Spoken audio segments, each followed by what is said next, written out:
X-Pac 12360, featuring weekly news, insider commentary, and interviews with superstars, past and present from the world of pro wrestling. A new day is dawning for DX. And now, your host, Sean X-Pac Waltman. Welcome to X-Pac 12360. What up, everybody? Yeah, I figured I'd say it a little different this time. It worked. Yeah, I've had a day or probably 2 days to decompress from. When did you get home from All In, Johnny? First thing Sunday morning, I was out there. Yeah, I got in Monday or Sunday at 7:30. Who cares? But so just saying that to say I've had between then and now to kind of decompress and you had a busy weekend. and just like I did. Yeah, they kept me pretty busy once I got there. Every time I saw you, you were running. Yeah. Oh, did I already mention that? The historic All-In weekend. That's what I was talking about. That we just got back from. I did, didn't I? All your fans knew you were there for sure. Yeah. Yeah. And we're going to talk about that in a little bit. Oh yeah. Oh, my friend Taylor Williamson from Hi, America's Taylor. Got Talent. Hey, Mark. Guys. Mark, real quick, Yes, sir. just for people that might not be familiar with Taylor, he's an extremely funny individual, and he was on America. Did you win America's Got Talent? If you don't know, I'll say Okay. that. Yeah, I won. Yeah. Yeah, I got want to remember. I mean, you were like, you were in the I runner-up, top two, top three. I lost. I got second place. I lost to a Japanese guy from Japan, so I was the most talented American in Gotcha. America that year. So, Wait a minute. Yeah. So why were there a Japanese guy in a talking about America's Got Talent? Was he a Japanese American? Yeah, he was Japanese. Oh, wait a minute, that's bullshit. And what did he do? Was he a juggler or something? He's more talented than me. He swooped in and he won and he got out of there. He's like the Kenny Omega. Kenny. You must not have impressed Heidi Klum on your day. Is that what it was? He was an amazing dancer. Oh. Yeah. But I think it was really cool because there's a lot of racism in America to prove that there's people voted for a wonderful diverse talent. And Very inclusive of America. I'm very grateful. Yes. And it was inspiring. Nice of them to prove that we're not racist. Yeah. But it was a fun experience, and one of the coolest things is I've been a wrestling fan my whole life, and it led to me getting to hang out and meet people like yourself, and it's so cool. Young Bucks watched the show. That's how I met them. Yeah. Well, I saw you running around in your tighty whities, man. That was. Oh yeah. So he's doing this skit with Heidi Klum, and he's in his underwear. And, yeah, people think there's on America's Got Talent they showed footage of me in my underwear in bed with Heidi Klum, and people think it was a skit, which is I understand it's being silly, but You were lovers in real life. Documentary footage. Sure. It was just actual footage hitting. that was your own Yeah, they're like, do you have any? Where's the rest of the footage, Taylor? I didn't bring it with me, Sean. Okay. All right, I'm sorry. Next time I'm on the show. Yeah. So Taylor was instrumental in this weekend's roast of Bruce Pritchard. And anyways, but before we talk about that, I want to talk about Raw last night. And it was This last week, night. whatever. Yeah. This week's Raw, this Monday. Because we publish on Wednesday and we used to record on Wednesday, but now we do it today, which is Tuesday. I'm letting everybody in, Secrets on the secrets here. So yeah, what the hell was I saying that for? Jump into The Undertaker. Yeah, we'll do that, and then we'll get into your experience at Starrcast. But Yes. first things first, the dead man came back and got in Shawn Michaels' face. Yes, and it was a magical segment. First Shawn comes out, and he can carry something on his own just fine. He kills it on the mic every time. And he was coming out to talk about Triple H versus Undertaker, and then Taker comes out, and it was the best Taker mic work I've ever seen. Wow. It was tremendous. It was very compelling back and forth between those two. I loved it. I loved it. I'm pretty sure I might be going out on a limb here. But I'm pretty sure this is planting a seed for some kind of, Undertaker versus Shawn, whether it's like a singles or some kind of a tag or a triple threat or something.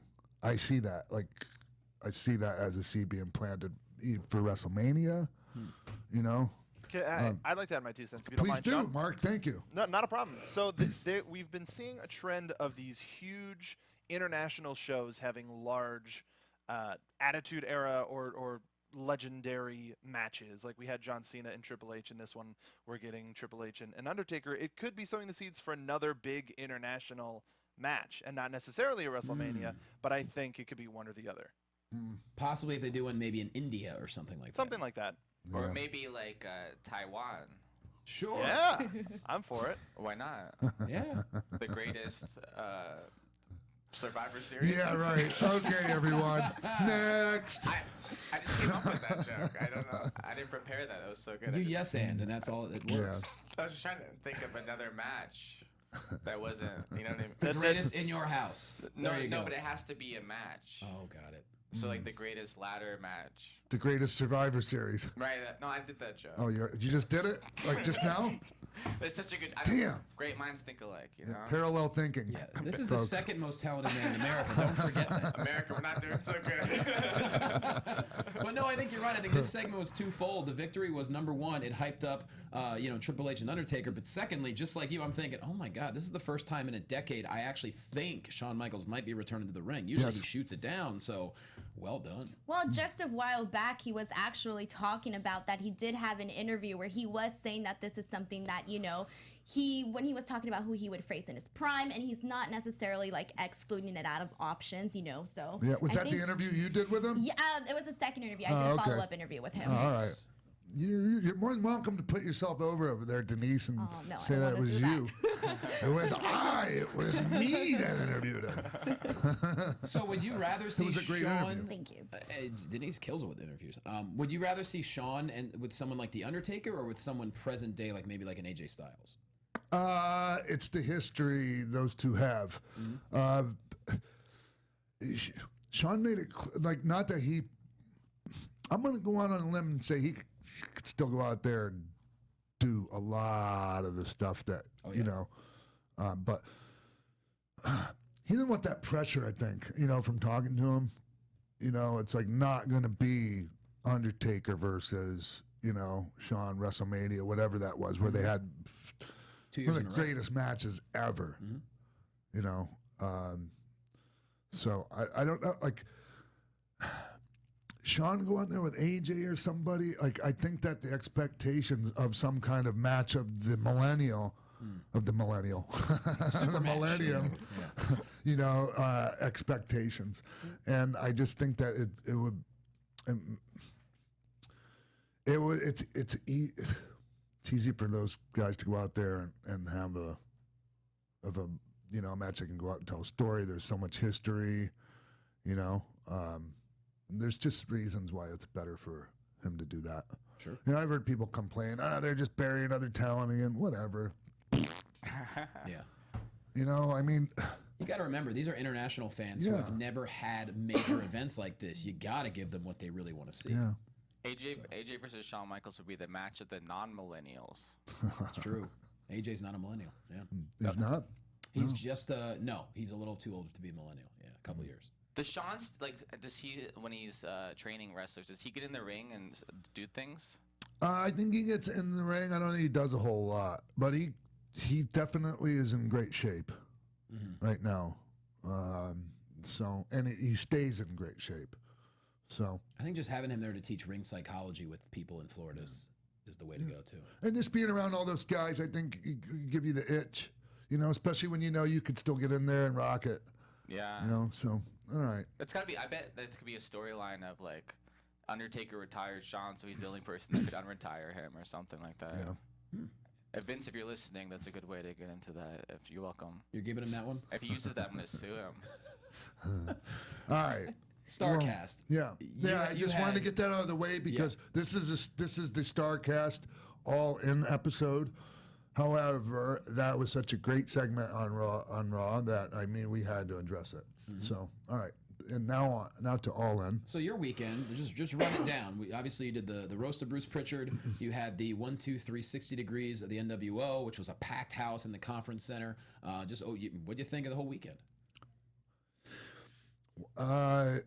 I mentioned just a little quick tweet last night. It was historical. It was, and it's easy to say and to know it's historical, but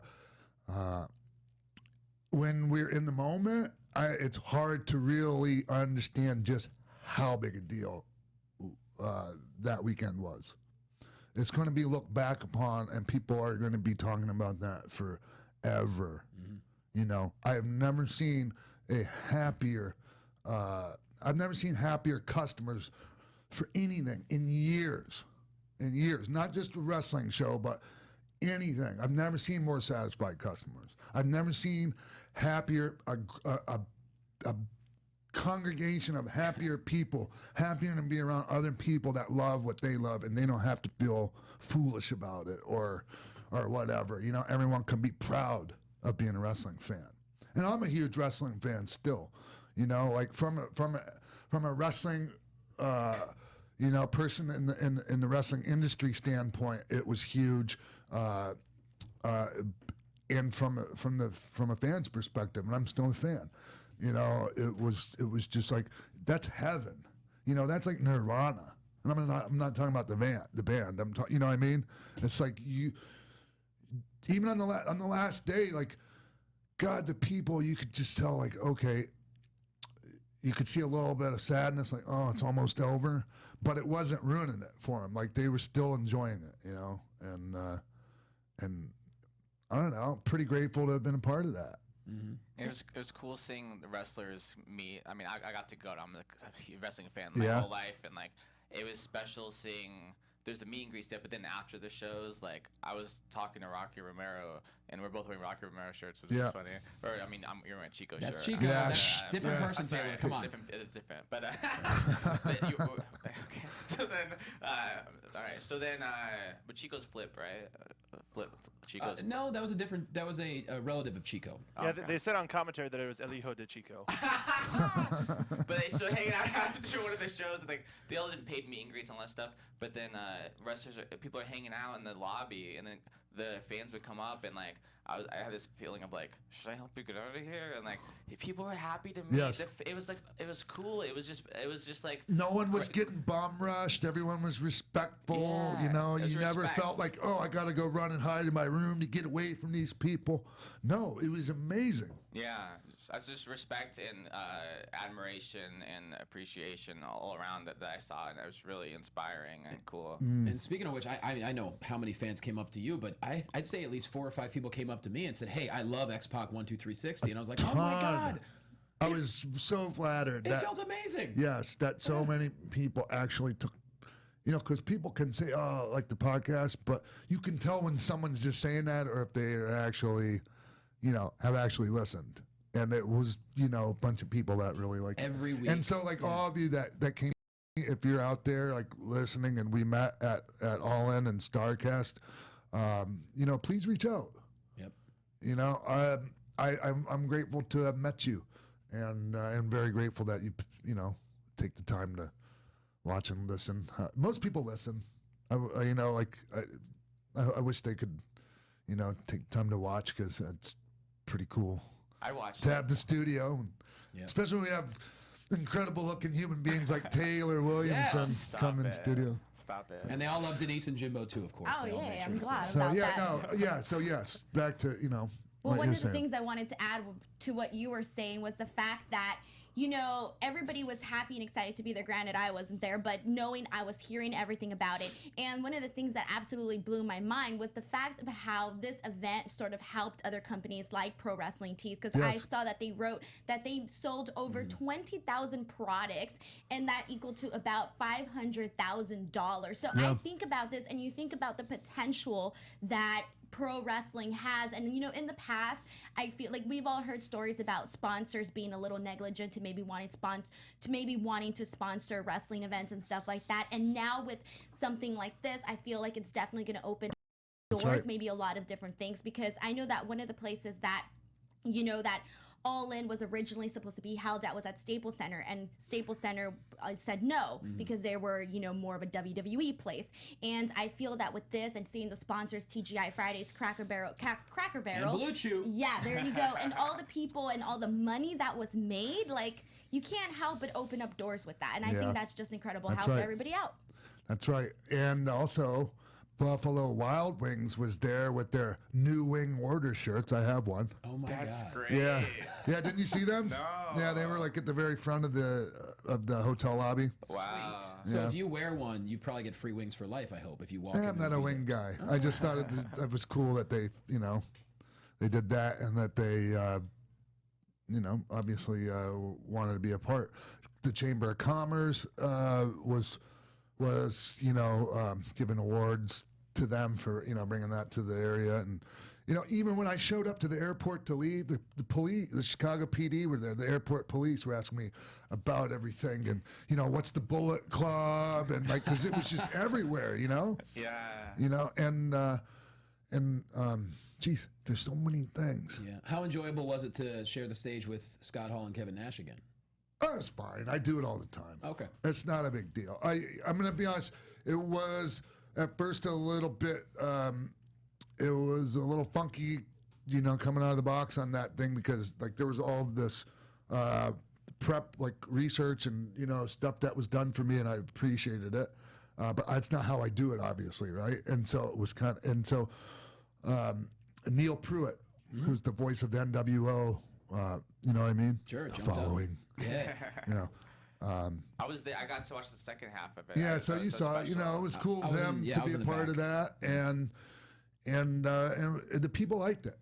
Some of the stuff is stuff that we've talked about. I don't know how many times, so it doesn't seem like that big a deal to us. But that room holds 1,000 people. It was packed. Yeah. Standing room. Yeah. So they loved it. They seemed to did. like it. I was in the back of the room enjoying it, and I just looked around and I saw the fans just. I think that the thing, my regret of that is that we didn't fit a Q&A into that, because all of a sudden it was like, okay, we have 10 minutes left. It's not time, but honestly, the highlight for me personally, the best time I had was the roast. Really? Yeah. Oh, that's cool. Yeah, it was great. I'm like, And that take you credit guys did for a it, great job on making that thing happen. I mean, I don't go, oh, I didn't do anything, No, because you bullshit. You were there like the whole goddamn day writing jokes and trying to help people out. Well, we don't talk about that. Yeah, all of that behind the scenes shit. Yeah. You came up to me and you were like, a bunch of people aren't doing it now, and a lot of my jokes are not going to be used. I'm like, okay. I mean, we talk about all that. So it was the most special day ever. Like, no hyperbole, no ass kissing. Like, I'm a wrestling nerd, and I'm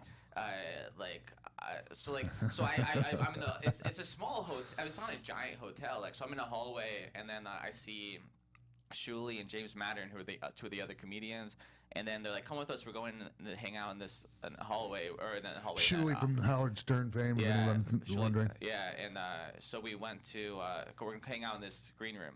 So I went with him, and then like Bruce Pritchard comes in to meet him, and then so there's just us and Bruce, and then Bruce is like, "You got to write me some jokes," and we're like, Yeah. "What?" Yeah. We were never told anything. I'm down, but like. I'm like, okay, then hang on, I get to meet Bruce, and he's so funny and silly and ridiculous, and like I'm going through my jokes, he's like, I'll take that one, and I'm like, what?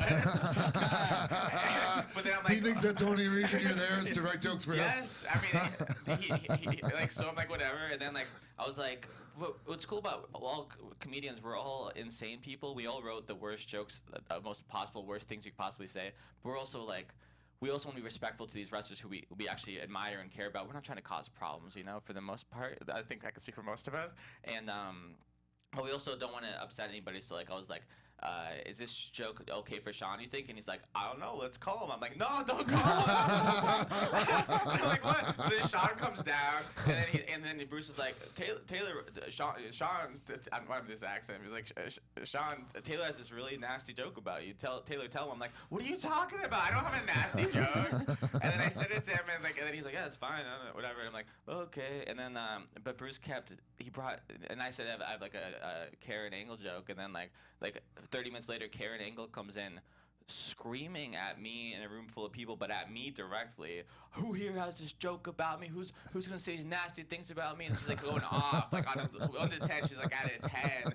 And then I thought she was making a joke. And Ron Funches started smiling, and she's like, I'm not making jokes. You were funny last night, but I'm not being funny right now. And then what's funny is that all the comedians were freaking out. I'm freaking out the most because she's looking at me. Sean's just on his phone continuing his conversation, just being numb to I just walked up to the side because I knew what was going on immediately. Yeah. I'm legit terrified because like my joke's not even bad, and then she after maybe a minute of yelling at me, she's like, I'm just kidding, and like I was like, oh my god. And you peed yourself. And then so Bruce was just trying to get people to whatever. So then Jerry Briscoe came in and he's like, Let's talk about that. dude, a little bit. Let's be nice though, because I love Jerry. I think he may have drank it a little bit, perhaps. Yeah, a little bit. At like 3 PM, but he was such a sweetheart. He was like, he's roasting us and like just talking so much trash about. He was funny, right? He was so funny. It was all love. Like he was funny and like so like. Sean, we were able to. Like, we're trying to. They're all like. So Sean and Jerry and then Pat Patterson came later. Like, no one was told anything really what to do, and we tried to. So Jerry was just telling crazy stories. We're like, that's a great thing to tell in the roast. Do that. I'll write a bullet point like Bruce Pritchard stealing from whatever. You know? Never materialized on stage, did it? He had bullet points of these great, amazing, legendary stories Yeah. he was saying, and then he didn't do one of them on stage. And then like, yeah, and I gave him like one of my jokes. And then Pat was on you pretty hard in the back, right? In that room, he was giving you shit the whole time. They were so, but I loved it. Yeah. It was such a joy. These like literal legends of wrestling to just shitting on me in the green room. And it was so cool, and again that helped Sean figure out his because it's interesting writing a roast for other people. I've never done it. Mike Lawrence, who's killer, does it all day. Mike Lawrence, the current, I think. He roast battles. Yeah, right. I think it's kind of undisputed at this point, right? Yeah, he's so good. He's the best. And they all did great. But for some reason, I was the only one that everyone was just looking at me, because I'm the nerdiest of all of us. Like the rest was like, Taylor, write me some jokes. What's happening? I'm like, why are you looking at that? There's 5 To be people. fair, Mike Lawrence looks like a wizard. I think he's equally as nerdy. That's a good point, actually. Yeah. But anyways, but it's interesting trying to write in the point of view of the person. So like when we were talking with Sean, we're like he's a funny guy. He's an interesting point of view. Like how do we do this for a guy who's not a professional comedian, but like he's a killer performer, and like. We're saying that I think Sean was the highlight of the wrestlers for sure. And I was pretty, I mean, that's very nice to say, but I didn't have much competition up there when it came to people from my industry. Well, it seemed like some wrestlers didn't understand how a roast worked, and it was so cool meeting most of them, and Eric Bischoff's kind of a scary person. I'm sure he says he's not a funny person. No, he's not. And does he enjoy coming off very serious and being intimidating? Is that fun for him, or is that just I don't know. Because he was. I don't know. He was not rude or mean. He was very respectful and kind. He took a picture of me and he heard me and he said, "Thank you for sharing that." But he was so intimidating, dude. Yeah. Like telling a joke and then looking back at him, he doesn't even give. I didn't even look back the whole time. Because honestly, like, every time I said something, like, even slightly, like, going in on someone, like, part of me felt bad. Yeah.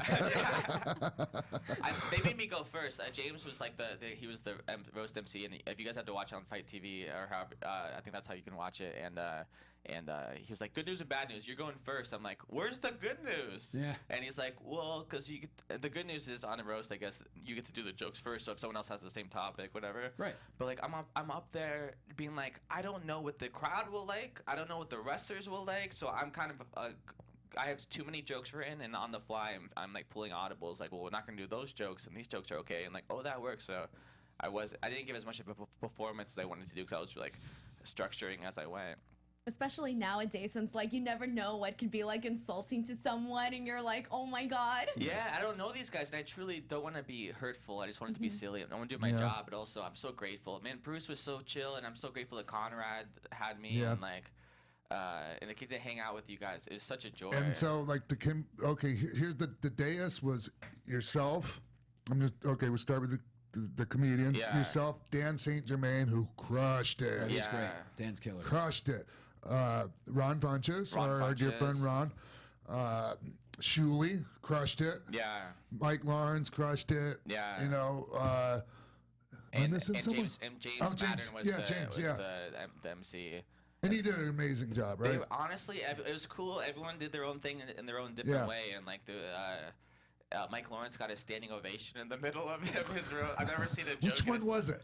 It was the Roman Reigns one, I think. Oh, that's right. Yeah, I You don't want to share it? Do you remember what it was? I don't know how to quote it. I mean, this is like the bad version, or it's the good version of the, I don't know. But it was something along the lines of Pat Patterson has had many things shoved down his throat, and so many big things shoved down his throat that his throat should be called Roman Reigns, or something like that. Okay. Anyways, it was a joke on like having Roman Reigns shoved down everyone's throat, and Yeah. it brought But the wrestlers who did it, it was X-Pac, Bruce Pritchard, of course, was the roastee, Medusa, Eric Bischoff, Jerry Briscoe, Pat Patterson, And Bruce.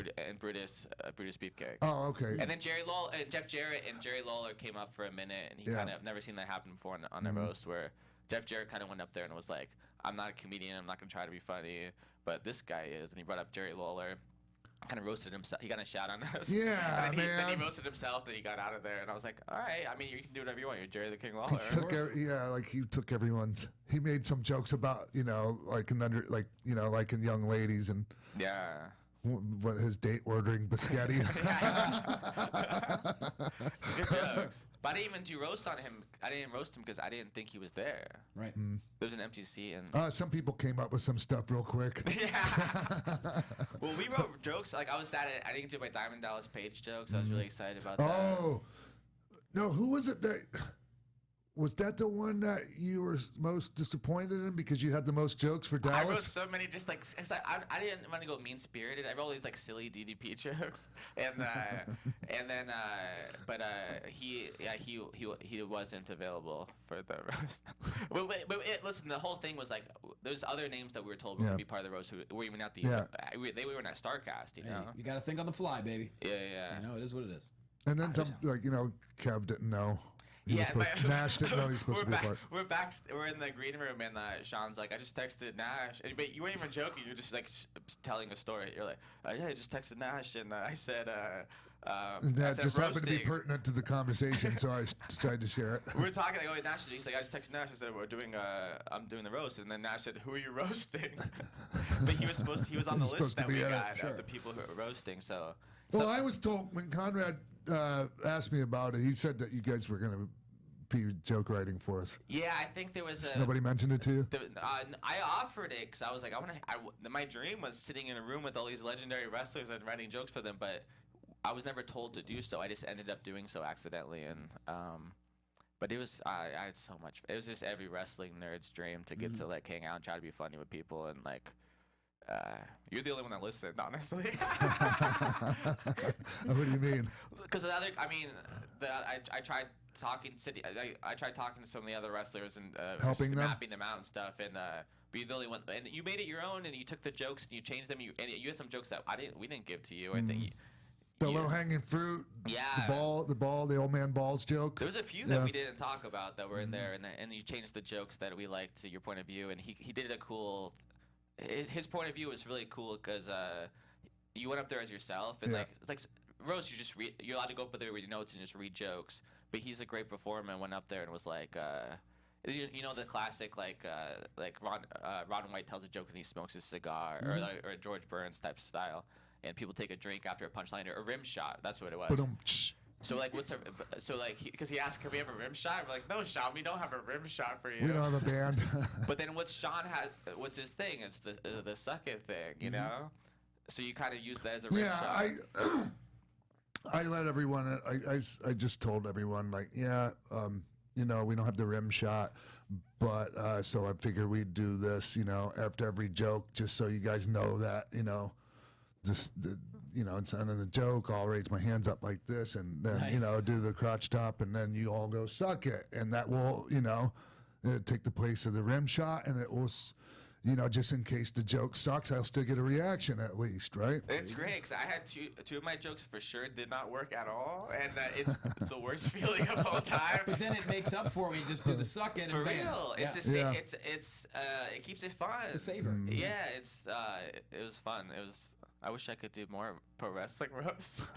We'll have to work. Can we do another one? How about a roast of Yeah. Sean Waltman? I don't know. I don't know because I even had comedians, and it might even have been you, tell me, look, everyone likes you too much. Like no one wants to like. And people tell me like no one wants to really go in deep on you because like they like you. That is that's definitely. I've seen that happen with comedians, and that could be an issue. It's like, we don't really have a lot of bad things to say. And they plus, did one on I've given Bruce people so Willis. much material to use, and hardly any of it. Like, let's be honest. Yeah. Hardly any of it was used on me. Like, Well, you some said. of the I think you said the crazy- most brutal joke for yourself. I think. I don't know, the torn asshole joke. No, you said something about like I was standing on a thing, and then now I was standing on a tank, and then No, now I'm standing in front with a bunch of tanks. people that are tanked. I fucked that up, though. Sorry. Excuse my language. But I think, yeah, I mean, I don't know my point. I have nothing to add to this. But, Damn it, Taylor. Why did I listen, bring you in here? listen, I think a roast would be a joy. Maybe like a Starrcast 2 years from now with roast of Yes. X-Pac. There you go. Which there will be a Starrcast, too, by the way. Oh yeah. Is it official? No. Oh. No, but Can we do it if they don't want to do it? yeah. Boy, can you imagine? It's out into the universe What a right shit show that would be. What the? Why, hey man? Why would that? If I have anything to do with organizing anything. Oh, I said my Starrcast. Okay. All right. My Starrcast would be. So let's talk about the show, the All In. now. Sounds good. It was amazing. I'm excited. I didn't think I'd get to go because my deal with Conrad. It was like $15,000. I'll do the Wow. roast, first class. That's all you got? Private jet. Oh, you got more than that? I'm a little bit bigger star than you. So. That makes sense. It's a more profitable weekend than I thought. So 15. Listen, I asked for more, but I was like, they have a budget. I understand, So. But my deal wasn't a ticket because they were sold out. They oversold out, And so I was just expecting to watch it on the TV in the hotel. But then last minute, Conrad was such a sweet man, and he hooked us up, the comedians, and we got to watch in the press box. You were there. Yep. And I'm next to like Dave Meltzer. Dave Meltzer, Wade Keller, Brian Alvarez. I'm trying to think of who Johnny else was. LaQuasta. Johnny, Scott Hall was in the next the round. other one By the over. way, Meltzer looks like he's never enjoying anything. He was just so like in the zone analysis. Speaking of which, though, before we do analysis, I think we have to take a quick break. Okay, let's do it. We'll be right back.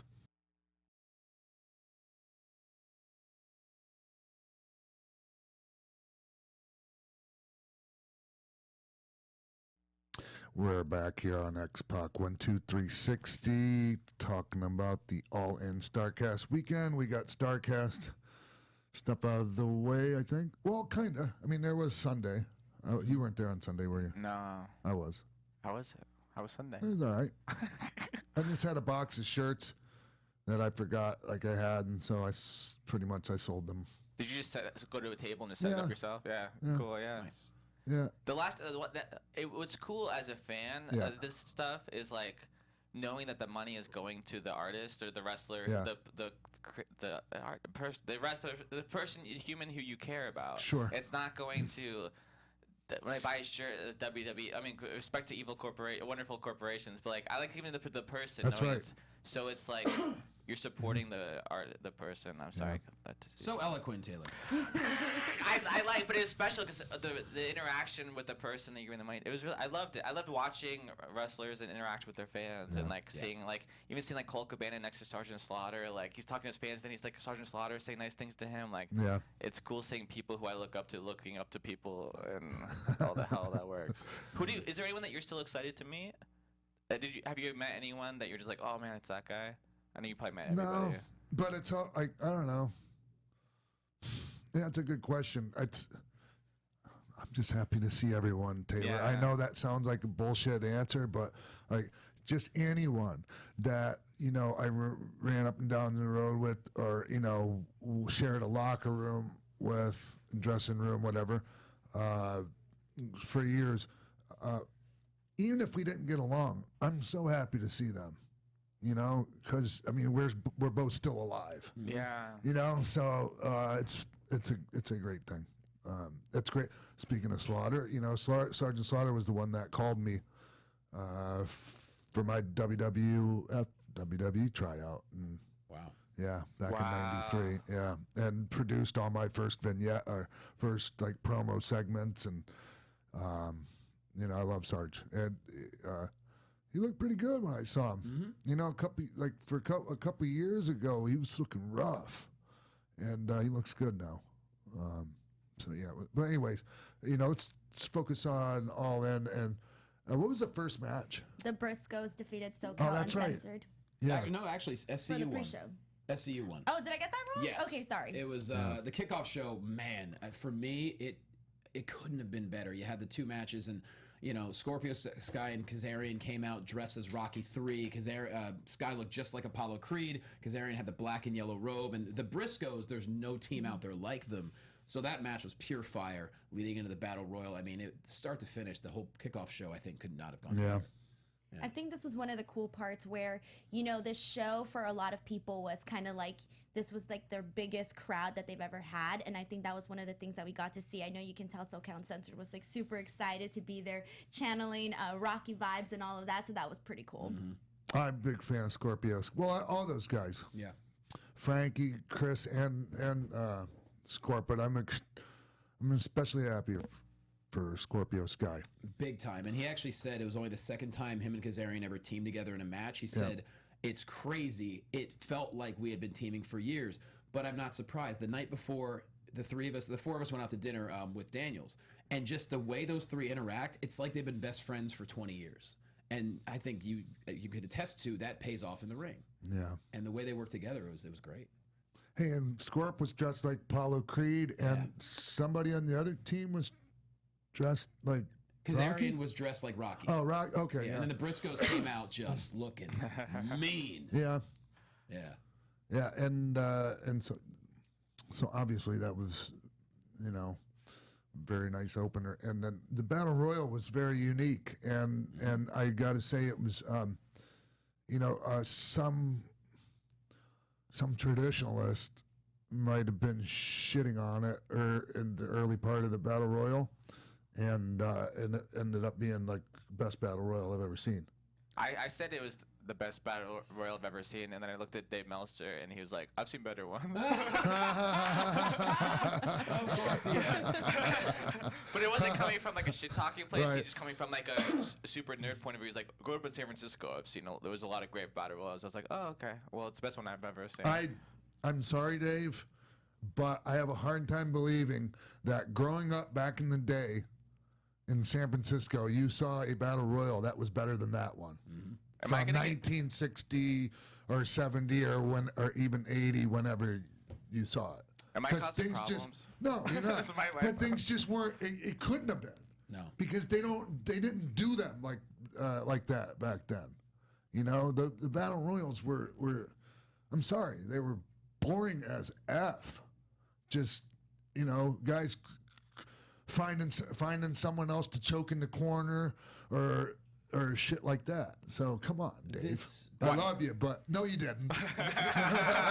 This Battle Royal told like 6 different stories. I mean, I'm with you guys. To me, it was the most enjoyable Battle Royal I've ever seen. I mean, you had Jordan Grace eliminating Brian Cage. I mean, there were so many incredible moments. You had, then, of course, Flip winning. Now, I know, Mark Donica, you have a bit of a different view, so I know we'd love to hear Call you. me out. Now, I'm not as familiar with a lot of the talent that was featured on this show. There's a lot that I know and I'm familiar with. When it came to the Battle Royal, it was even less so. There's a lot of parts that I really enjoyed. I love Rocky firing up and just going corner to corner to corner to corner to corner to corner to corner to corner. But a lot of it, it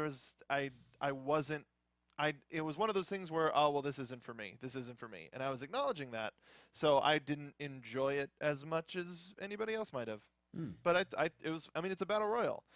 But there were also moments, Sean, where I looked at it and I went, oh, I see why Sean doesn't like Battle Royals or to do Battle Royals. But that's really it. Because that's what they asked me to do it. And even that day of the show, when I got there, you know, I had to just trying to be nice also and make me feel wanted. So and I'm grateful for that. But I just wasn't, no. Yeah, And- I wouldn't have seen where you would have fit into that. No. But I did enjoy it. And it was, Billy looked like a million. If it wasn't Yeah. for Brian Cage, Billy Gunn would have been the best looking person on that entire show at 53 or whatever he is. a massive individual. When he's facing off with Cage, I'm like, my God. And then Shane was a surprise. He was supposed to be hosting the viewing party. Next thing you know, he's heading to the ring. And he got out of there and made it back in time for the viewing party. Oh, really? Yeah. Yeah, and I think it was like a kayfabe thing, like, hey, Hurricane was there, I'm here, He pulled a Chris Jericho. Yeah. He went to They were going a little too far ahead. Easy. I'm just kidding. But yeah, that was a kickoff show. Yeah. And, okay. So then... Moving on to the first match of the show, Matt Cross versus MJF. What did you guys think? I personally thought that for a kickoff match, I thought it kind of started off a little slow. Personally, I thought the show was a little bit too long, to tell you the truth. I thought that I could have done some parts a lot shorter, maybe done without some of the matches. I think if I had to choose, this would have probably been the match that I would have taken off the card personally, just compared to some of the other stuff and some of the other action that happened. But Matt Cross looks so good in this match. The guy is a badass. I really enjoy his work. So I don't know what you guys think. What'd you think of MJF? I think he's getting there. I think there still needs I like his what he's trying to get out there. I still think that he needs a little bit more work. He's but like other than 21 years old, yeah, right? exactly. Yeah. He's young. I met him when he was 18. I knew I've been having my eye on him. He still has ways to go. I think it's you watch him in the ring, and I like how he takes his time in there and works. Kind of like an old school heel. I agree with you, Denise, that maybe I definitely understand where you're coming from. I see your point as well. Absolutely. I'm glad the match was there, though, because number one, you know what you're going to get from M-Dog. He's amazing. But for me, MJF is... What I love about him is what he does outside the ring. He is the kind of person that will stay in character. He will completely be a heel to your face and stay in character, whether it's social media or in person. I think he's got it all. And like you said, he is young, but I think that was a great showcase for him to be in there. Yeah, so I think you're right, Denise. But however,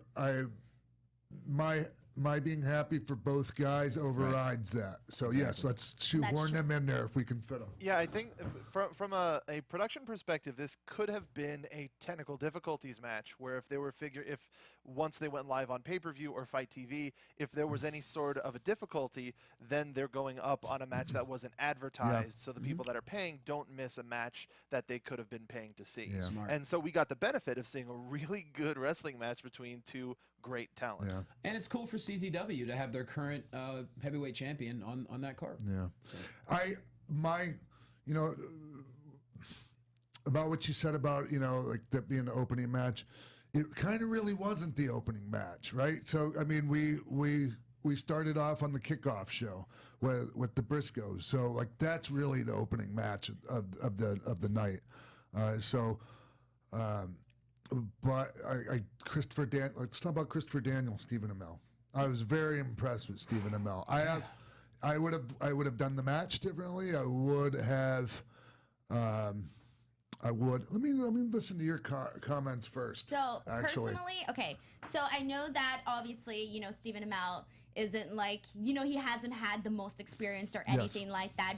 But first of all, starting off with the fact that he was paired up with Christopher Daniels is a great reason, because obviously we know that Christopher Daniels is going to take care of him in the ring. He's a person that you can trust to help him carry him to a good match. Now, I know a lot of people are saying that this match should have been a lot shorter, but then the reason why it was the length that it was, which I believe was like 11 minutes or so, was the fact that Stephen Amell wanted to have a real wrestling match. He wanted to have the best celebrity wrestling match there is. Maybe he didn't, but I gotta tell you, he really impressed me, and I'm not just saying this because I'm an Arrow fan and I love him as the Arrow, so this is why this match was personally exciting for me. But I just thought he was really good. I thought the spots that he did, the two major spots, the table one and the coast to coast one, that one, I think that he did really well. I think the only thing that I would probably, obviously we can still tell that he's at the beginner level.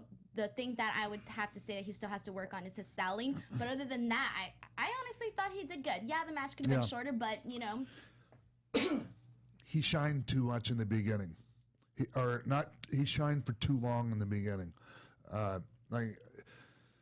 It got, any babyface shines too long in the beginning and gets, at first you get excited when a babyface is mounting an offense, but then if it just keeps on going, it's like, okay. Like, you gotta cut them off and get them in jeopardy. Mm-hmm. And especially if it's a celebrity type situation, even though he's more of a wrestler than, he's got some serious training behind him and already has a history with, being at SummerSlam and doing a great job there. Yeah. I mean, so, I would have done it a little differently. I would have cut him off a little sooner and had him fight from underneath the whole time and get some offense in and then shut him back down, hope spots and then shut him back down. You could still get in all the shit you want to get in, and do it that way. And it just, and that the table spot and the coast to coast, the coast to coast thing was great. It's just that, it was such a huge reaction, and then, you want to save the biggest reactions for going right into the finish. That was my issue with that, because no reactions were even close to the coast to coast and the table spot. Especially considering how many more table spots we had left in the show that we were going to see. The moment he crashed that table, for me, that should have been the end. Because you're Christopher Daniels. You put him away at that point. If Chris wouldn't have moved on that would have been the worst table spot in the history of wrestling, considering how he fell onto the table and everything. Mm-hmm. But with him moving, it was like, it was one of those things. Because I was watching it with Scott, I was floating I saw around, you guys talking. and we were watching it, and we were going, oh, what the, and then afterwards it was like, oh, good, and I was like, how great it would have been if Christopher Daniels would have got up and did the old Memphis point, I'm smart, and point to his head. Yeah. People don't understand. It looked like a botch, but then he fixed it. Yes. Yes. Do you think that it was intentional? I don't know. It didn't matter as much because he moved. So it was like he lured him into it almost. Yeah. Christopher fell to the side, and then he slowly Just rolled magically rolled ended up on the table. Yeah. It looked like a glitch in a video game. Yeah.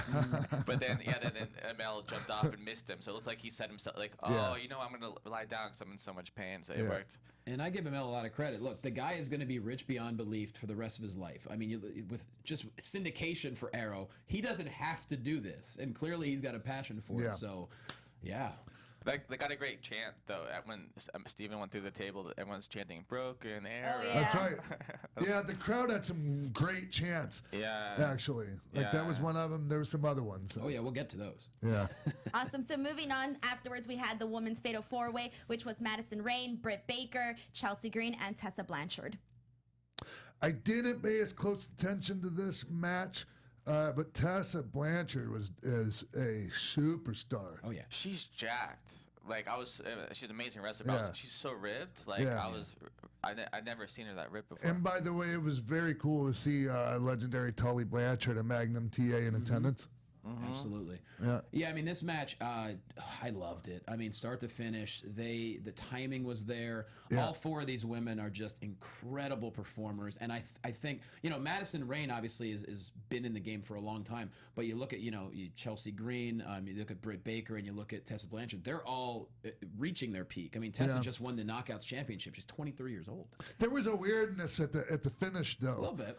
That kind of it that caused the finish not to go off as good, crowd reaction wise, because I think people were thinking maybe it wasn't going to be the finish, because I think the other ladies could have made the save and it looked like they were going to. Is that how Yeah, I think so. I think it was just And not they didn't breaking because up it was the finish? I don't Maybe. know. Yeah, not Let me ask you about that. I asked my friend who worked on the thing. I was like, was that a mistake? So it looked to me like the referee counted to 3 because no one. It looked like a mistake, and the referee was like, I have to keep counting, and like that's where the ending was. It didn't look like the correct finish. So something, right? But And then it just seemed It weird. looked like it, but then he Yeah. said no, that was the right finish. But then I look at it from a different point of view, like stop trying to be like a smart fan or whatever that stuff is, and I'm like, it was clunky, but like if wrestling is real, then It's a fight, It's yeah. a fight, and they missed it, and like it's kind of cool that it didn't look polished. It looked kind of rough, but I think in a different point of view, it's kind of cool to end like that. But is the point to end realistic, or is It's the an point? invalid point of view. Next. Okay, okay, No, that's just fair. kidding. No, but like, is I'm the just kidding. is the point to end with a big pop, or is Yes. so that that's more important Yes. than realistic? Absolutely. Oh, okay, that's Come on, interesting. man. I don't know. I'm just a guy. I'm just. What a about your bozo. set? Do you want it to end with the pop or? Well, that's interesting. How does that work? I asked people, listen, smart ass over here, trying to listen to it. But that's interesting too, because like Seinfeld is a guy who just like he gets consistent. He gets consistent. I love you. You too, Taylor. Okay. You guys, I don't know. Seinfeld will end. He gets laugh. Good night, everybody. You're right. His He- newest special didn't end on a massive closer. I've That's a good never seen point. him end with like a ovation. Yeah. He ends with and hey, that's all for me, thank you. But then some people like to end with oh my god, it's amazing. I'm out of here. It's mic That's drop. right. Massive callback. So there's no right or wrong in comedy, maybe, but in wrestling, do you want the pop? It's just me. No, I mean, that I makes guess. sense. I mean, damn me. But those women should be very proud. I mean, Denise, what do you think? Honestly, for me, anytime Tessa Blanchard is involved in anything, I am immediately drawn to it just because I feel she wrestles very differently, unlike most of the women that I see. I feel that I feel like they should all be a little bit more like Tessa, not taken away from anybody. I just feel like when she's out there, I really, really see the intensity, the powerfulness. She moves a different way, and She's a pro wrestler. Exactly. She's not, trying to be a pro wrestler. I mean, and I didn't mean to cut you off, No, you're Denise, fine. but there are a lot of people that are like, and there's a lot of wrestlers, ladies in men, and some are more pro wrestlers than others. Just because they're on the show doesn't mean, I mean, it's just certain people put more into this than others. Sure. I mean, I thought Chelsea was fantastic in the match. We were all the way up top, and I can see how theatrical she was being, Yeah. and she's grown so much. That And I thought- character was great. I thought that was like at first I was like, what is happening? Then I was like, I like this. Oh, you should have seen what she did on Impact for the past year. It was something to see. Yeah, I feel like that's when she comes out as with the bride and the thing and everything. I feel like that's when Chelsea is her strongest, and I almost feel like I want to see her like that all the time. So. That's Did you feel Britt Baker is the Dr. Britt? And she's and I saw her tweet something about like how she's Adam Page's girl, or I'm sorry, she's Adam Cole's girlfriend, and she gets she's only on the show quotations because of that. I thought she was killer. She was the highlight for me. I thought she was so good, and like all I knew about her was that tweet, and I was just like, we'll see what she has. I thought she shined on that for sure. And she was a dentist. She is. So she is Just a graduated. dentist. Really? So I always wonder, like, how come she doesn't do like a scary dentist gimmick? I don't know. I think that'd be pretty cool. It's been done. Yeah, it's a great That worked idea. out. I'm telling you, it's a scary idea. Something scary about I know, but she can do it though. I'm just thinking I would outside pay the her box. to be my dentist. No, that's not really outside the box, Denise. I like the idea. I seriously like You the do idea. know there was a scary dentist once Yeah. before, right? What if she's like scary dentist, then fake X-Pac, and then she could be like some dead guy's brother? There you go. Whatever. Thinking outside the box. Yep. Moving on, we had Cody Rhodes. Thinking inside the box is the new thinking outside the box. So like, We had Cody Rhodes, who became the new NWA World Heavyweight Champion, defeating Nick Aldis, which was one of the moments that I immediately saw just blast off on social media, which was incredible. It was a very special moment. And I was up in the suites, and I ran down to the I ran downstairs for that one because I wanted to soak that in. Thanks for because I inviting knew it me. was coming. Thanks for leaving me up there. I couldn't tell you because I didn't want to smarten you up. Okay, thank you. Yeah, I would have got I'm with you. I went down to the I floor would have gotten too. kicked out of the You went to brotherhood. the floor? I did. How did he get to the floor? I had a ticket on the floor. I also bought a ticket. Oh. Yeah. Well, that's what you get for. So what do you guys think of the match? Man, this one just tugged at the heartstrings. You Yeah. know, knowing that Dusty, former NWA World Heavyweight Champion and Cody winning it. This match had so many different levels, and I've really enjoyed working with Nick Aldis over the past year when he would come to Championship Wrestling and just. Yeah, he's done. I don't mean to interrupt you, but he's done a fantastic job. All of them involved with that, as carrying the NWA World Title. He really has, and he's been so professional to work with, and so I'm rooting for him to have a great match. And of course, Cody, the times I've interacted with him, he's been great, and the history of it, everything about it just really drew out so much emotion from me and a lot of other people. So congrats to Cody, but also congrats to Nick Aldis, and also to Billy Corgan and Dave Lagana, because they've done wonders with the NWA in just 1 year. It's incredible. What you think, Taylor? I loved it. I'm laughing because you're like, what does Taylor have to say? I loved it. I care what you have to say. Thank you That's so why I much. had you come in. Thank you, brother. Thank you. So I loved it. Like I got like emotional, like just like how the importance and how special it is. And I think it's amazing what Dave and Billy and Cody have done, and Nick and everyone put together. But like the NWA title is not. I think it's not. Unfortunately, it went through a phase where it wasn't as a big deal as it was before. Actually, it was dead. It was dead. It's basically dead. And but I remember watching Championship Wrestling from Hollywood and seeing like Colt Cabana get it, and then Adam Pearce. I saw the legendary stuff, and like I don't know if not as many people knew about it as should have, but I think what they're all doing with that will make their experiences a bigger deal than it's been before. So he's helping the whole history of the time where it wasn't as big of a deal. So I think that's so special. And one other thing, I saw a tweet Nick Aldis put out, because they both came out with like a team of supporters behind them, and I love that. Yeah. And Cody had it looked like it was like DDP and Glacier and some other Tommy Dreamer, Samuel Shaw as well. And then on the other side, Nick Aldis had Jeff Jarrett and some other people. Forget Tim Storm, Sean Davari. And Davari and Tim Storm, who was the previous champion. Yep. And I saw Nick made a really sweet tweet, because people are like saying, "Why did you bring Jeff Jarrett? Because he screwed you over or something." And Nick wrote the most beautiful thing, saying, "This guy, he did some stuff to me later, but he also gave me my first shot, and I can forgive someone." Yeah. It's just a very loving thing, and I thought that was a beautiful lesson for any human being in any walk of life. I'm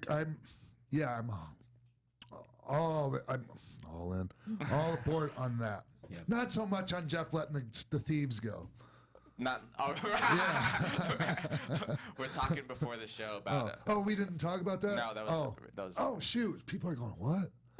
I thought we were talking about that on the show. Let them wonder. Some bad people tried to steal some merch, and Jeff. Jeff was way nicer than I would have been, and I'm a pretty nice guy. Jeff did a really sweet thing, and like it would have enjoyed meeting him. He was so cool and fun, and like I had it was the best weekend of my life. He's got a great laugh, that's for sure. Go ahead, Mark. With this match, I had the benefit. So I didn't watch the show live. I watched it a little bit later, but I had the benefit of watching the 10 Pounds of Gold special episode that they made building up this match, which was amazing. And I highly recommend anybody that hasn't seen it, go back and watch the 10 Pounds of Gold series, which now I suppose will be moving forward with Cody Rhodes at the forefront. But it helped enhance this match so much more than the little vignette that they showed before, which was fun and cool.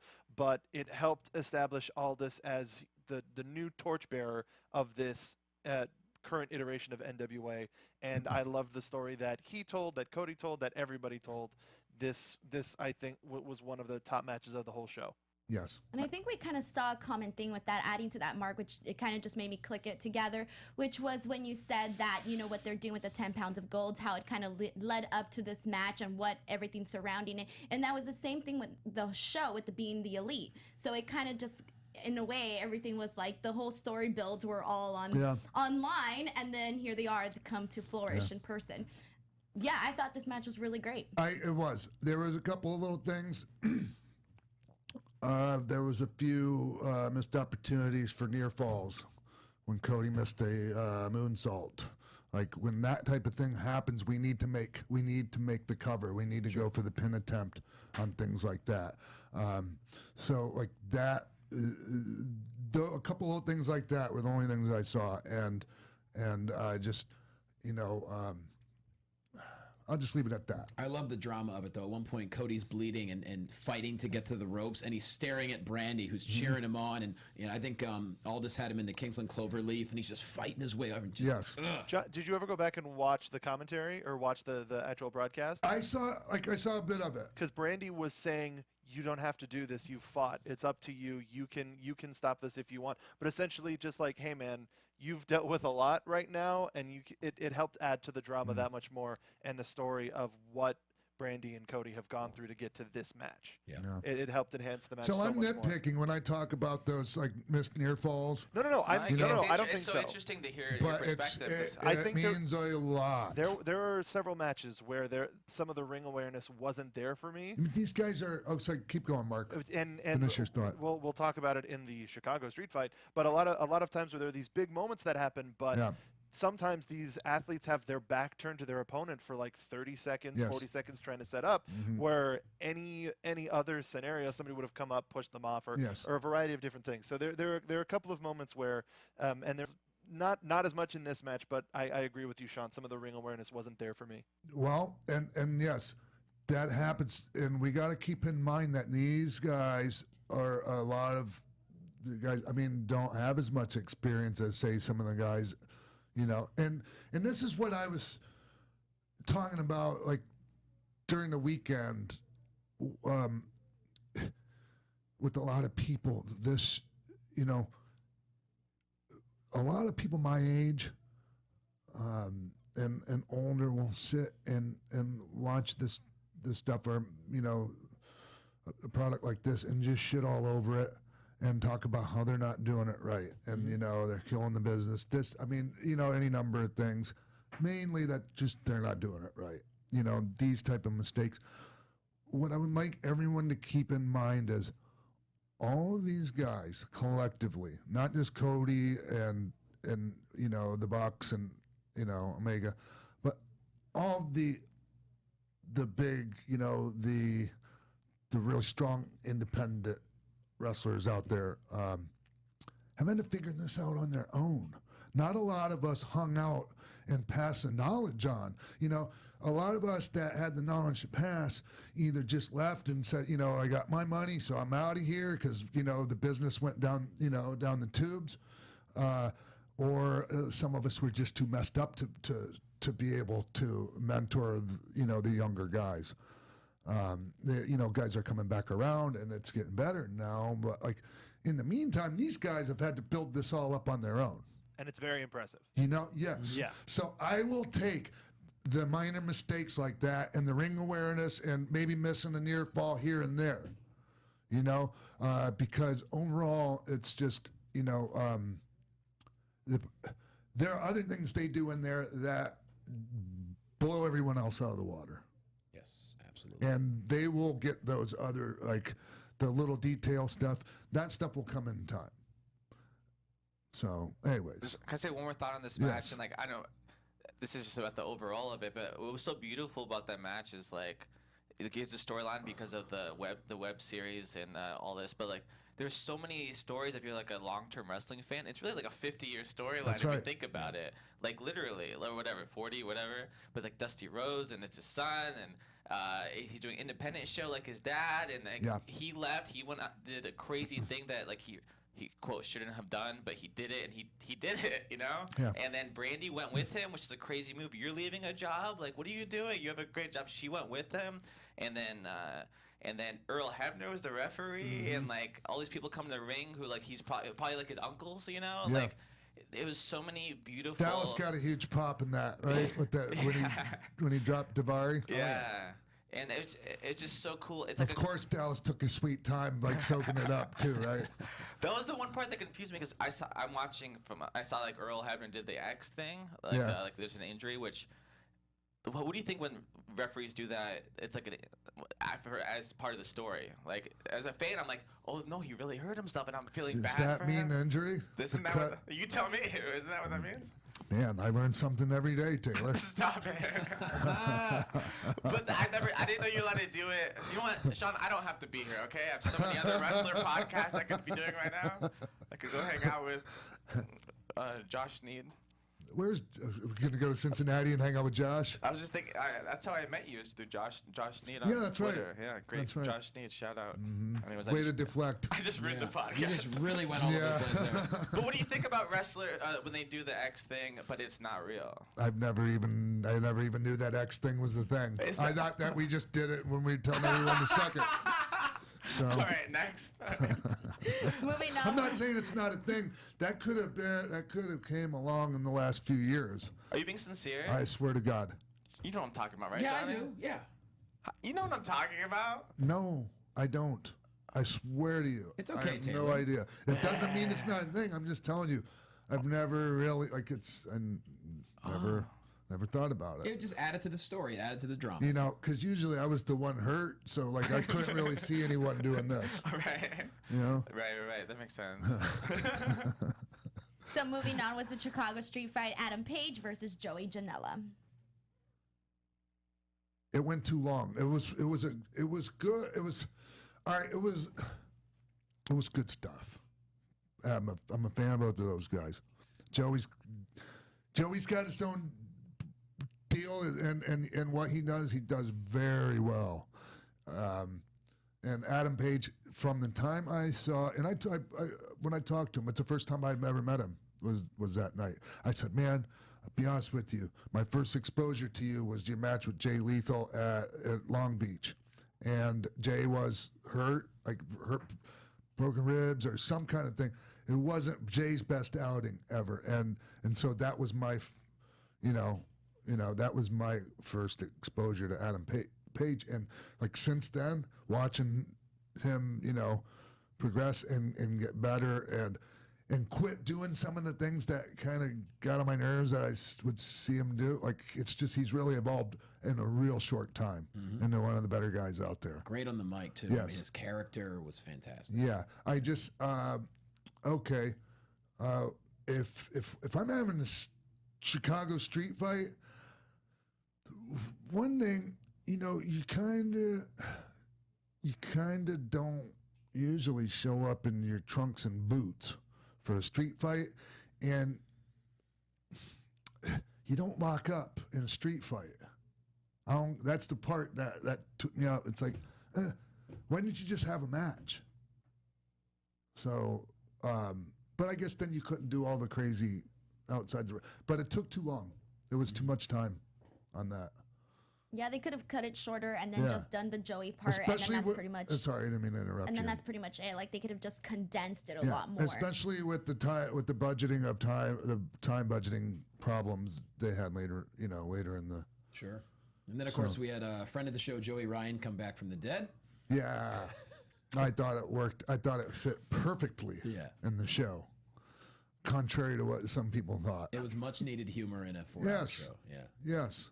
My number one issue with the whole thing, and I think we might have talked about this. We talked for a second. Yeah. Before the show. All the dicks were white. There are no black dicks, no yellow dicks, no brown dicks. There's a racist dick druids.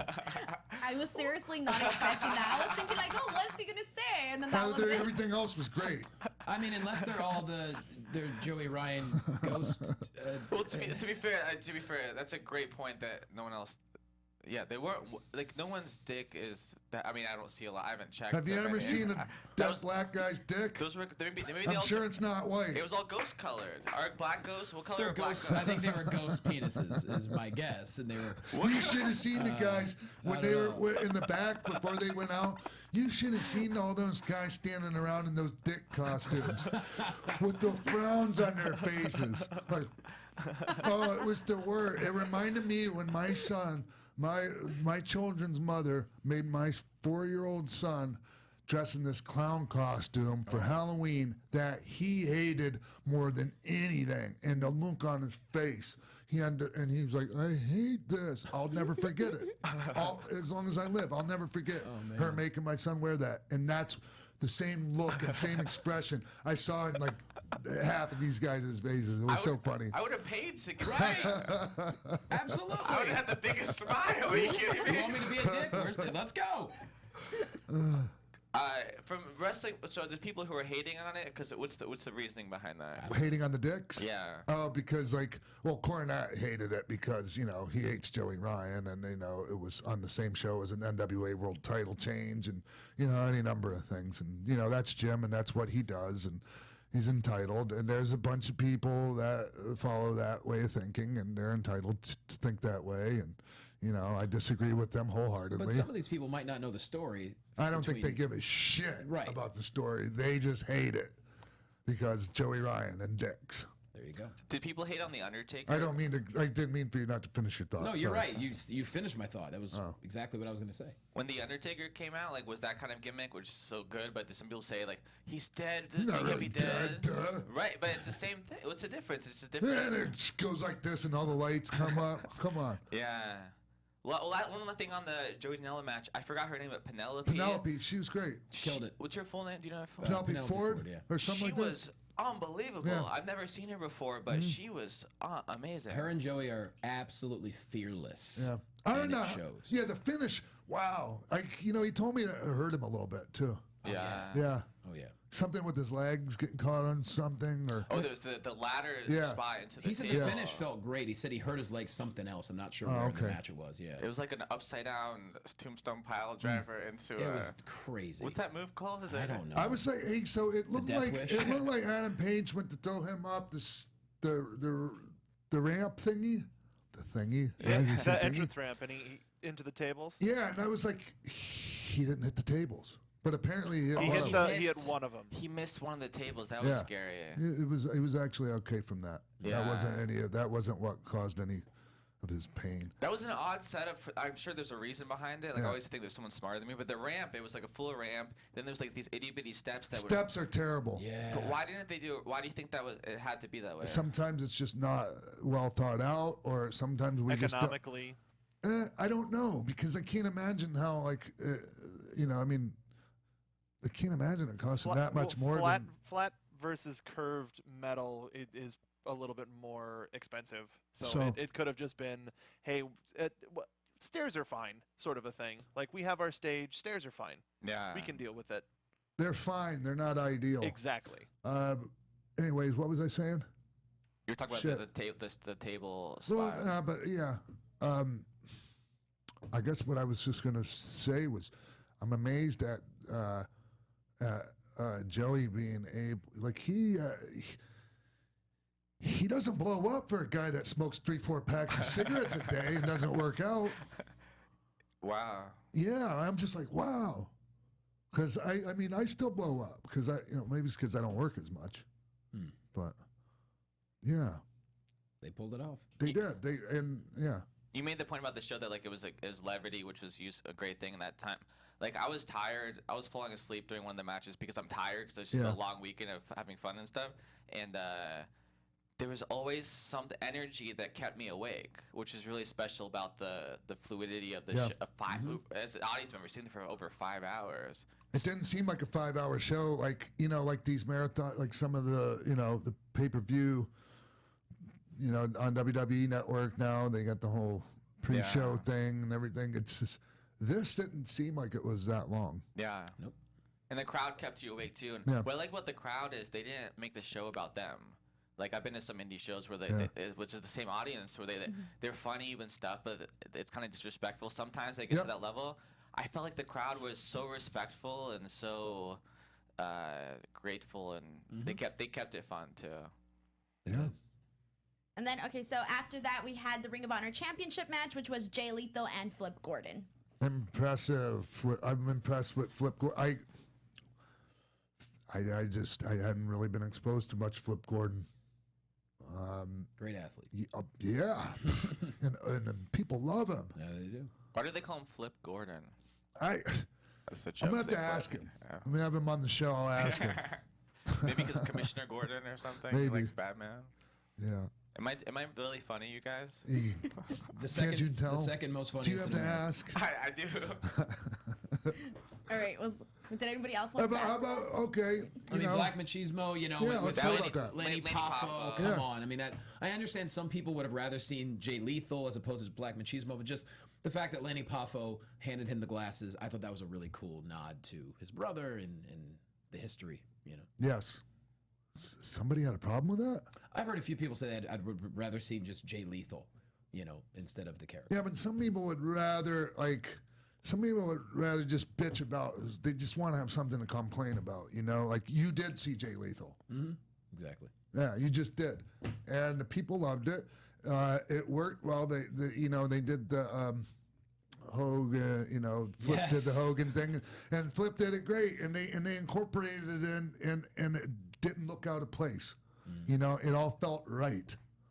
And then when Brandy came out with him, like that, Oh that my whole God. storyline, and Yeah. it was so funny, and it works when he pulled Brandy around like she was Miss Elizabeth, like you stay over here.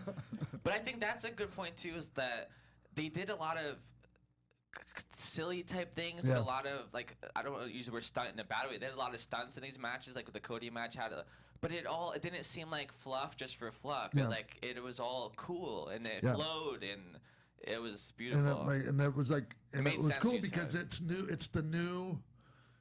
You know, obviously, this is the new generation. That doesn't sound right, but The new style. the new. The new era. It's just trying to separate from the It's the new measuring stick in a way. whatever. But why am I having a hard time freaking figuring out how to say this? I thought they did a great job of incorporating legends into a show Yes. that is supposed to be about. The next generation. Yes, that's what I'm trying to spit out. Patrick Stewart. Yeah. So, Patrick Stewart, Next Generation.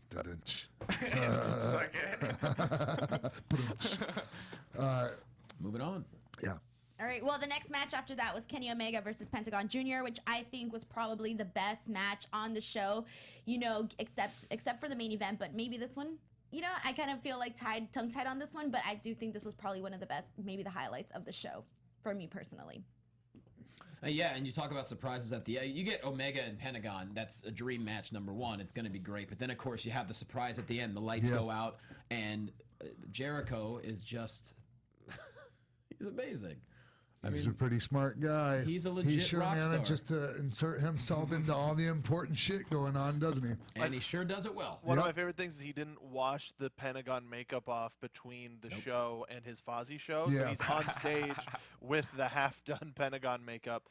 I was a big fan of this match, and I would like to see them go again because their styles clash so intensely Yeah. that I think that they could go a lot further. Like, I think this is a modern Chris Jericho versus Rey Mysterio sort of a thing where they work together really well, but they could do so much more crossing over into each other's styles and working.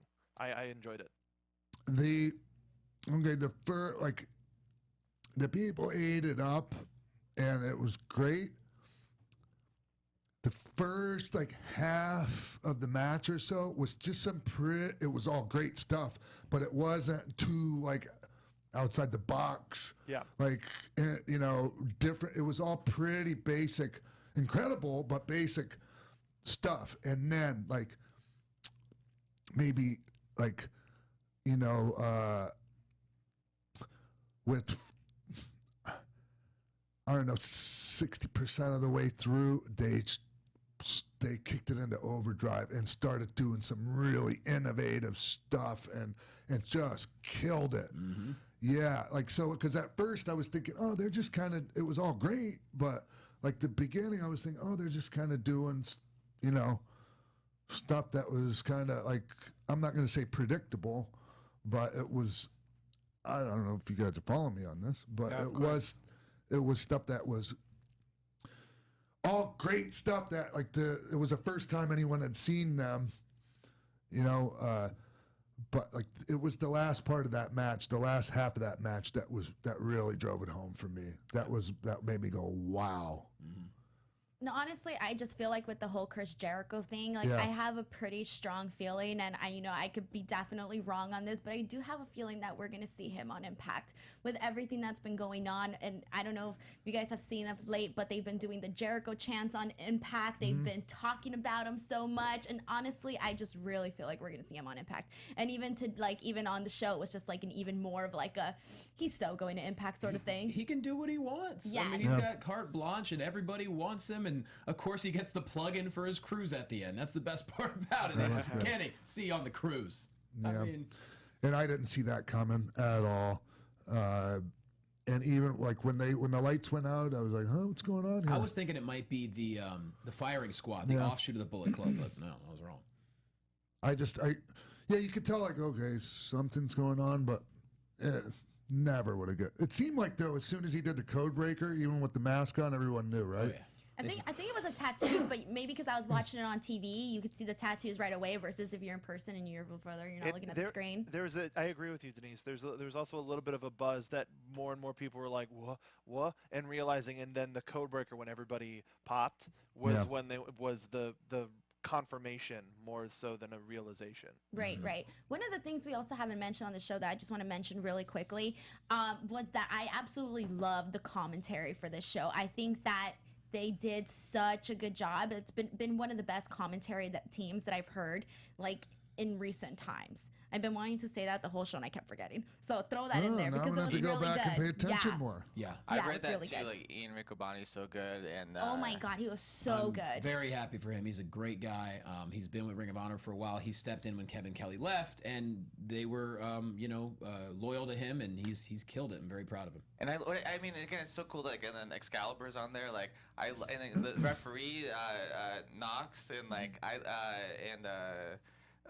Todd from ROH, and like it's so special and cool that like they put their friends all happen to be the most talented people in the world and what they do, but like they brought their buddies from every walks of life into the show, and it was special to watch as a fan of these people. Like we all feel like I've been watching Young Bucks for 10 years, you Yeah. know, and Hey, can we okay? No one else deserves any more praise until we give praise to the wives of the Young Bucks. Dana? Yes. Dana? And who's the I don't know their names. I did. I just want to Yeah. I just wanted to say that they were like the true unsung heroes of all of this. I think, and I guess maybe I'm assuming both wives, but I think for sure Dana's the one I met there. And she had you could tell she was getting shit done. She was running things. I met Matt's wife. Is that her name? She's She's amazing. Yes. Oh my God. Yeah. So it's just it wouldn't be cool if we talked about All In and didn't mention her and everyone else that made that all happen. their whole family is so special. Yeah, they're great. Their parents, Yeah. and like it's inspiring how close they are with like there's like cousins and nieces and their kids And also, Brandon Cutler's wife had a big part in making ring gear for the Bucks and a lot of the other stars as well, great. which really helped. So yeah. Awesome. So moving on afterwards, the semi-main event, which was Okada versus Marty Scurll. Yeah. Okay. For me, that was by far the best match on the show. That's what people in our little Yes. room were saying. However, they bogarted the time and so I'm a little bummed that that the Golden Elite versus Mysterio, Bandito, Phoenix stuff didn't get the time they deserved, especially Golden Elite Bucks. That's what is it? Did I say that right? I don't know what they're The Golden Elite is the Kota Ibushi and Young Bucks combination. Yep. Yeah. There you Yeah. go. So, it's just those guys. It was their show, and they got screwed on the time. Come on, it's we have to stick to our times. It's inexcusable that happened to those guys. Mm-hmm. So it does take some points away from the match for me, knowing that. But it was amazing, and Marty Scurll is one of my favorites, and I don't know if that was his first match with Okada, but those guys have amazing chemistry, and they told the best story and took their time on things. And to me, that was the match of the night for me. Do you think Okada's the best in the world? He's right up there. Mm-hmm. Yeah. Yeah. I mean, a lot of that's subjective, but Sure. there's still going to be certain people in that conversation no matter what, and he's one of them. No There doubt. were so many times during this match where I just kept saying to myself, God, he's so good Yeah. in relation to Okada. Yeah. This was so much fun. And we had Tiger Hattori as the referee. Yeah, that was And cool. that was part of the problem was Tiger didn't have an earpiece in, so like they couldn't get time cues. Wow. Okay. Yeah. So, but just so good. Wow. Yeah, it was an insane match. And the entrances, like the production value for the Yeah. show was fantastic too. Mhm. Like it was they made it their own way, you know. Like it wasn't like $50 million production, but it was still perfect.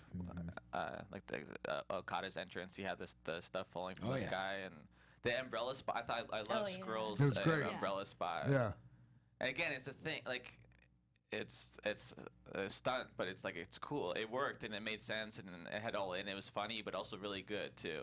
Yeah. Everything made sense.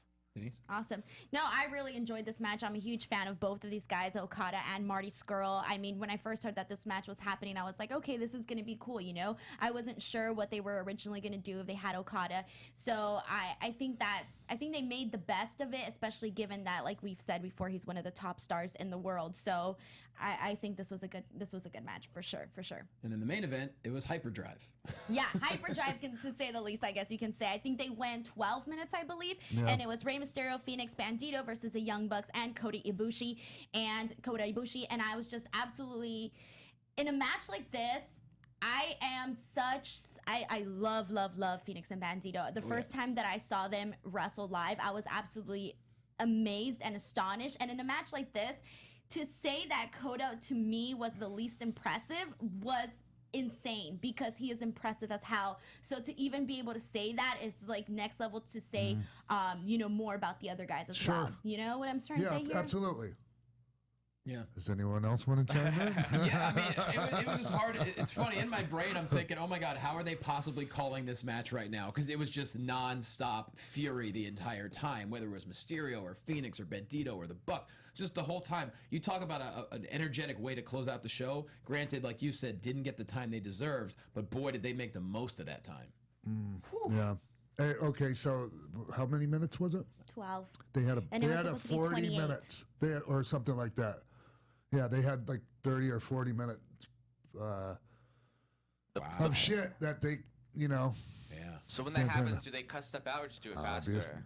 well, they had to cut it out. There's no way you're cramming Well, watching 30 on the minutes of shit into broadcast, 12 minutes. It's just not happening. when they ended, like we didn't even finish hearing the rest of commentary saying like the finale. Like I think it was like Cody Root, and then that's Yeah. it. That was the end. So like it was like 3 cut. seconds left. Yeah. And that's the thing, and that's why, like, more so than, well, just as important as, other things. Like, if they didn't, they would have had to refund, I mean, a ridiculous amount of money if they didn't, if they didn't get the thing finished before they went off the air.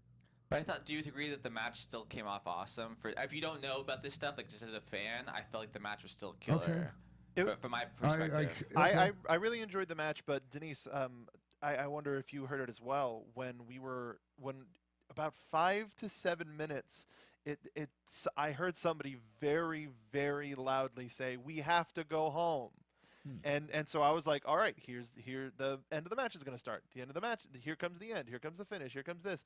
And they just kind of kept going. So there was an added tension for my production brain of just, they've got to end the show. Yeah. And they're being shot. And because when Didn't they yell at like Meltzer driver now or something like something that? like that. And after they hit it, I saw Phoenix start to get into the ring, and one of the Bucks just went up to him and just held his hands up like, "No, stop!" And then they got the pin, posed, pyro went off, and then fade out. It was a photo finish. With for like this 3 match. seconds? Yeah. it was like so short on the time, like you wouldn't even believe it.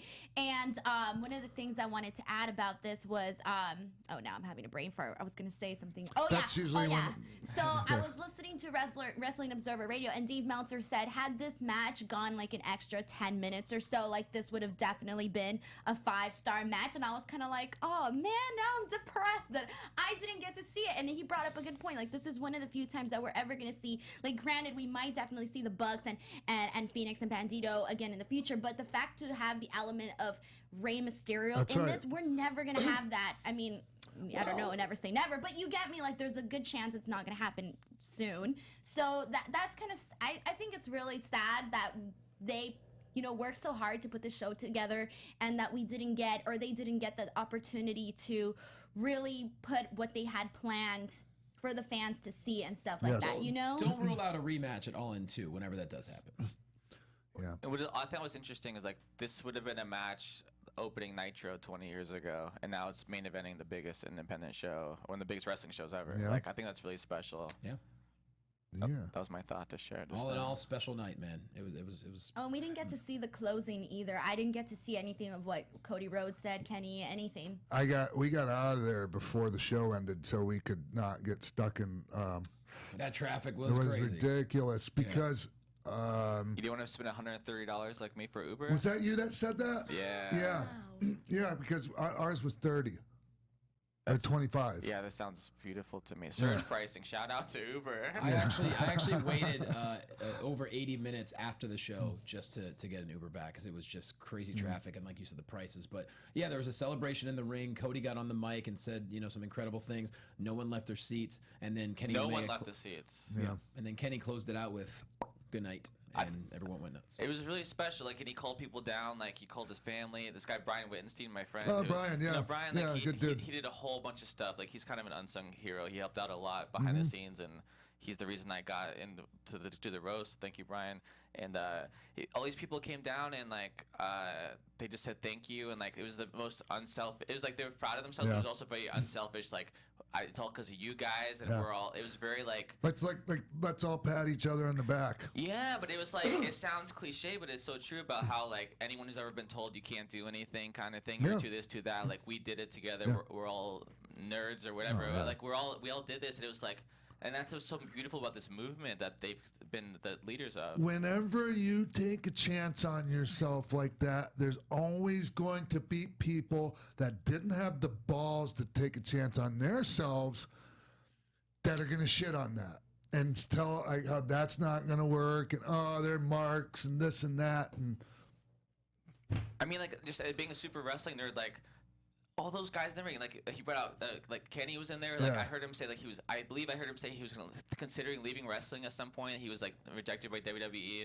These guys are told you're too small. They, Cody, like all these people who were told Yeah. no. They all were just Yes. like no, f you, watch this, and they did did. it, and it's so inspiring. Anyone can take motivation from that, no matter what your profession is. I spent like all night. I'm like, what's my version? I can do this. I'm gonna figure out my version. The next morning, I was like, that's a lot of work. yeah.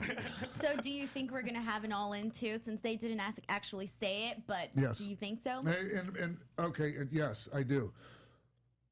I think they should keep it in Chicago every year. Chicago is an amazing city. They would embrace it. They will get behind it, and people will come to Chicago. I mean, mind you, they'll go everywhere. But I just, in my opinion, I think it should be a Chicago thing. But it's not my baby, and I think Cody might have different, ideas when it comes to that. But yeah, Do you think it's- it should be a brand, or do you think it should go once a month, or do you think keep it no, once a year? once a year. Once a year. And it's spread out, far enough away from WrestleMania, Yes. like it is now. What about like 6 months in? They do like a kinda in, Kinda in? Just the tip. Half in? Half-ass in, just the tip. Actually, that would be a pretty great title for a show. Yeah. All right.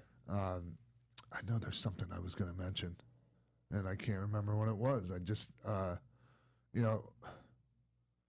Lulu get recognized a lot? oh Of yeah, course, everyone right? knows Lou. People in Yeah. pictures with her and stuff. Yeah, I left her in the room when we went to All In, though. Yeah. She wasn't happy.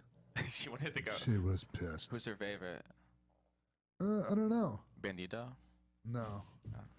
No. I don't know. I haven't. She's snoring like a bear down there. So, yeah. All right. Well, is there anything else that we need to discuss, Mark? I mean, depending on any other comments you have on All In, I think we're all good to go. Yep.